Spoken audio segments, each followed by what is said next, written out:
Қазақстан халқы бірлігі күні мерекесі қарсаңында облыстық ішкі істер департаментінде салтанатты жиын өтті. Іс-шара барысында сөз алған ішкі істер департаментінің бастығы Берік Біләлов жиналғандарды мерекемен құттықтады. Благодаря мудрой взвешенной политике Елбасының сындарлы саясатының арқасында елімізде ұлттар мен халықтар арасындағы достыққа аса мән берілді. Халықтар бірлігінің арқасында бір-бірімізге деген сенім жоғарылап отыр. Сондықтан барлықтарыңызды осы мерекемен құттықтаймын. Кейін бірқатар қызметкерлерге мақтау қағаздары табысталып, кейбіреуінің шендері жоғарылады. Владимир Николаенко ішкі істер органдарында 20 жыл қызмет етеді. Мереке күні қарсаңында ол да қызметінен жоғарылады. Я рад и горд тем, что в преддверии такого прекрасного праздника. Осындай мерекеде полиция полковнигі шенін алып отырғаныма қуаныштымын. Барлық жерлестерімді бірлік күнімен құттықтаймын. Өңіріміздің полиция қызметінде 16 ұлттың өкілдері қызмет етеді. Солардың бірі полиция аға лейтенанты Гариф Хамзаев. Құрметті қазақстандықтар және Петропавл қала тұрғындары, сіздерді халықаралық мейраммен құттықтаймын. Барлықтарыңызға зор денсаулық, ашық аспан, жұмыстарыңыз жемісті болсын. Осындай мейрамнан мейрамға жете берейік.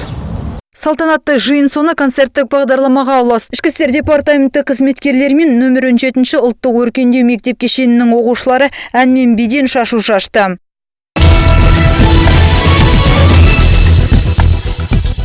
Петропавлда солтүстік Қазақстан облысы ішкі істер департаментінің басшылық құрамымен Ресейдің Қорған және Түмен облыстар арасындағы бейне конференция өтті. Аталмыш форматтағы жиын Ресейдің көршілес өңірлер арасында бірінші рет ұйымдастырылып отыр. Бұндай ынтымақтастық Ресей Федерациясы мен қазақстандық тараптар арасында алғашқы рет ұйымдастырылып жатқан жоқ. Бұндай кездесулер өзара ақпарат алмасу, жедел ақпарат, қылмыскерлерді іздестіру, түрлі сұранымдар бір-біріне жолдау күн сайын күнделікті жұмыста жүріп жатыр. Аталмыш ынтымақтастық тәсілі облыстық ішкі істер департаменті басшылығының бастамасымен іске асырылуда екен. Айта кетерлігі, бұл Ресей мен Қазақстан елдерінің ішкі істер министрлері дәрежесінде құпталып отыр.